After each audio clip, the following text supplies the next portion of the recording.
मैं तुम्हारे बाप की नौकर नहीं हूँ जो यहाँ पे आके काम करूंगी मैं। बदतमीजी की भी ना हद होती है। छोटी हो ना, छोटी बन के रहो। मेरे माँ बाप पर कैसे पहुंच रही हो तुम? तुम्हारी इतनी औकात कि तुमने मुझ पे हाथ उठाया। तुम्हें पता भी है मैं कितने बड़े घर से आई हूँ। अभी तुमसे इज्जत से बात कर रही हूँ ना, तो इज्जत ले लो, नहीं तो बदतमीजी पे उतर आई ना तो बर्दाश्त नहीं होगी तुमको। अरे आई होगी बड़े घर से, पर यहाँ पर जो मैं बोलूंगी ना वो तुम्हें करना पड़ेगा, समझी? ओ, इस घर की ना बड़ी बहू है, मेरी सास बनने की कोशिश मत कर।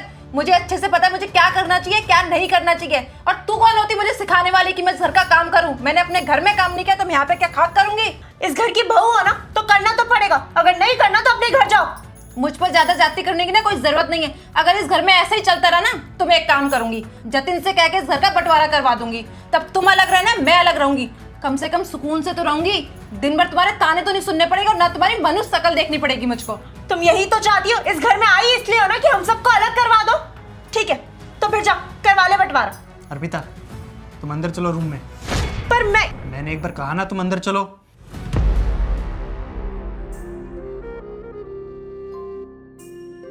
देविका, इधर आके बैठो।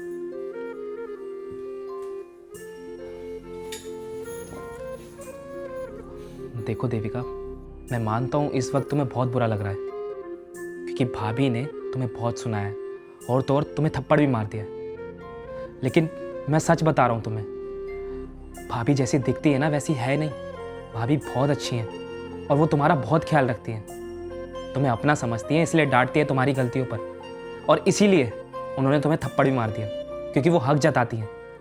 हक समझती है, इसका मतलब वो मेरे को थप्पड़ मारेंगी? और तुम्हारी भाभी कैसी है कैसी नहीं वो मैंने अभी के अभी देख लिया। उन्होंने तुम्हारी बीवी पे हाथ उठाया और तुम सब चुपचाप देखते रहे, तुमने कुछ बोला नहीं। क्या जो तुमने किया वो सही था? और जो वो 4 दिन की आई लड़की मेरे माँ बाप के बारे में बोल रही है वो सही था, वो बदतमीजी नहीं थी। तुमने हाथ उठाया उस पर। देखो देविका, मैंने तुम्हें समझाया ना, भाभी का वो इंटेंशन नहीं था, वो सिर्फ तुम्हें समझा रही थी।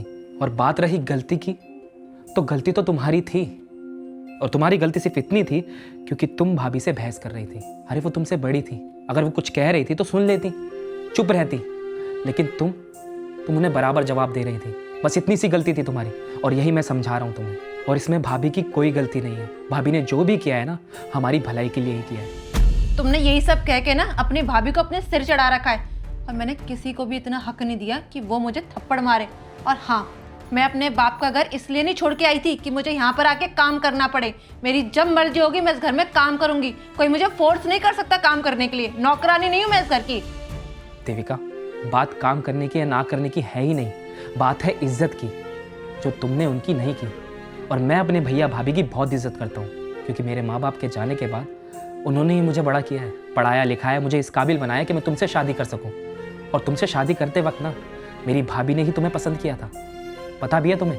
और तुम ये सब छोड़ो, मुझे एक बात बताओ, अगर तुम्हारे घर में किसी की लड़ाई होती है तो क्या तुम्हारे घर में भी ऐसे ही जवाब दे देते हैं बड़ों को, जैसे तुमने आज मेरी भाभी को दिया?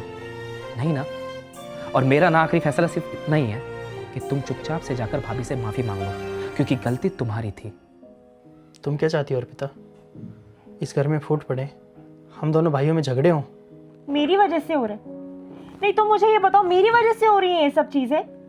मैं कोई वजह नहीं जानना चाहता, मैं बस ये जानना चाहता हूँ आखिर तुम चाहती क्या हो?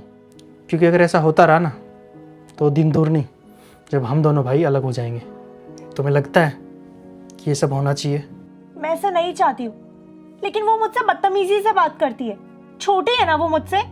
एग्जैक्टली, तुम बड़ी हो, वो तुमसे छोटी है, तो माफ़ करना तो तुम्हारा फर्ज बनता है ना। अरे वो तो नादानी करेगी ना, लेकिन तुम बड़ी हो, तुम्हें समझदार बनना चाहिए। आज से पहले भी तो तुमने घर को संभाला है ना, फिर अब क्या दिक्कत हो गई है? अब भी संभाल सकती हो तुम। नए घर से आई है वो, इस घर के तौर तरीके उसको नहीं पता है, कैसे काम करना है, कैसे रहना है। अब ये सब तुम नहीं सिखाओगी तो उसे कौन सिखाएगा? अरे तुम्हें तो इस बात का पता होना चाहिए। हर कोई इस घर की मिसाल देता है, बोलते हैं भाई हो तो ऐसे हो, अलग होना तो बहुत दूर की बात है। इन दो द्वारों के बीच बंटवारे की कभी बात तक नहीं आती है। और मैं चाहता हूँ ज़िंदगी की आखिरी सफ़र तक ना ये घर ऐसे ही खुशहाल रहे, हम दोनों भाई हमेशा ऐसे ही साथ रहें। तो तुम जाओ।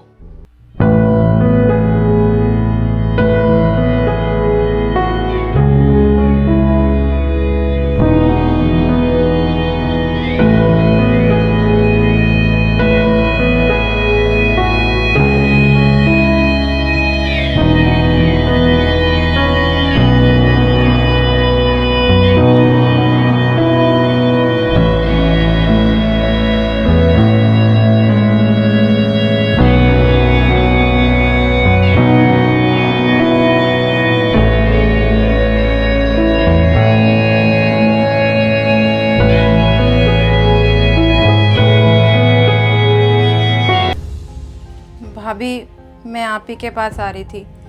आप प्लीज़ मुझे माफ़ कर दीजिए जो मैंने आपके साथ बदतमीज़ी की। अगर आप मेरे पे चिल्ला रही थी तो मुझे चुपचाप सुन लेना चाहिए, मुझे आपके साथ मुँहज़ोरी नहीं करनी चाहिए। प्लीज़ आप मुझे माफ़ कर दीजिए अपनी छोटी बहन समझ के, और मैं आपसे वादा करती हूँ कि आज के बाद मैं कभी भी आपसे कोई बदतमीज़ी नहीं करूँगी। आप जैसा कहेंगी मैं बिल्कुल वैसा ही करूँगी। अब भैया आप भी प्लीज़ मुझे माफ़ कर दीजिए। नहीं नहीं देविका, तुम्हें सॉरी बोलने की कोई ज़रूरत नहीं है, बल्कि ये सब मेरी गलती है। मैं बड़ी हूँ और बल्कि मुझे तुझे समझाना चाहिए था और प्यार से समझाना चाहिए था। तुझ पर हाथ तो बिल्कुल नहीं उठाना चाहिए था। प्लीज़ मुझे माफ़ कर दे, आगे से कभी ऐसा नहीं होगा। मैं तुझे अपनी छोटी बहन समझूंगी क्या? तो मेरी छोटी बहन जैसी ही है। कोई बात नहीं, घर में ऐसी छोटी मोटी बातें होती रहती हैं, बस मिलजुल कर रहो।